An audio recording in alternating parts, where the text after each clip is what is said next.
One में राजा ययाति की तपस्या और उन्हें स्वर्गलोक की प्राप्ति। वैशंपायन जी कहते हैं, जन्मेजय, राजपाट तक चल रहे हैं। हाँ, इस प्रकार नहुष नंदन राजा ययाति अपने प्रिय पुत्र पुरु का राज्याभिषेक करके प्रसन्नता पूर्वक वानप्रस्थ मुनि हो गए। वे वन में ब्राह्मणों के साथ रहकर कठोर व्रत का पालन करते हुए फल मूल का आहार तथा मन और इंद्रियों का संयम करते थे। इससे वे स्वर्गलोक में गए। स्वर्गलोक में जाकर वे बड़ी प्रसन्नता के साथ सुखपूर्वक रहने लगे और बहुत काल के बाद इंद्र द्वारा वे पुनः स्वर्ग से नीचे गिरा दिए गए। स्वर्ग से भ्रष्ट हो पृथ्वी पर गिरते समय वे भूतल तक नहीं पहुँचे, आकाश में ही स्थिर हो गए, ऐसा मैंने सुना है।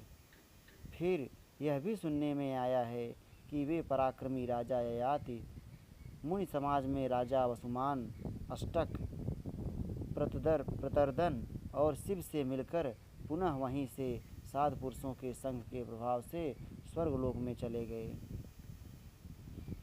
जन्मेजय ने पूछा, मुने, किस कर्म से वे भूपाल पुनः स्वर्ग में पहुँचे थे? विप्रवर, मैं ये सारी बातें पूर्ण रूप से यथावत सुनना चाहता हूँ। इन ब्रह्मर्षियों के समीप आप इस प्रसंग का वर्णन करें। कुरुवंश की वृद्धि करने वाले अग्नि के समान तेजस्वी राजा ययाति देवराज इंद्र के समान थे। उनका यश चारों ओर फैला था। मैं उन सत्कीर्ति महात्मा ययाति का चरित्र, जो इहलोक और स्वर्गलोक में सर्वत्र प्रसिद्ध है, सुनना चाहता हूँ। वैशंपायन जी बोले, जन्मेजय, ययाति की उत्तम तथा इहलोक और स्वर्गलोक में भी पुण्यदायक है। वह सब पापों का नाश करने वाली है। मैं तुमसे उसका वर्णन करता हूँ। नहुष पुत्र महाराज ययाति ने अपने छोटे पुत्र पुरु को राज्य पर अभिषिक्त करके यदु आदि अन्य पुत्रों को सीमांत किनारे के देशों में रख दिया। फिर बड़ी प्रसन्नता के साथ वे वन में गए। वहाँ फल मूल का आहार करते हुए उन्होंने दीर्घ काल तक वन में निवास किया। उन्होंने अपने मन को शुद्ध करके क्रोध पर विजय पाई और प्रतिदिन देवताओं तथा पितरों का तर्पण करते हुए वानप्रस्थाश्रम की विधि से शास्त्रीय विधान के अनुसार अग्निहोत्र आरंभ किया। वे राजा शिलोंच वृत्ति का आश्रय ले यज्ञ शेष अन्न का भोजन करते थे।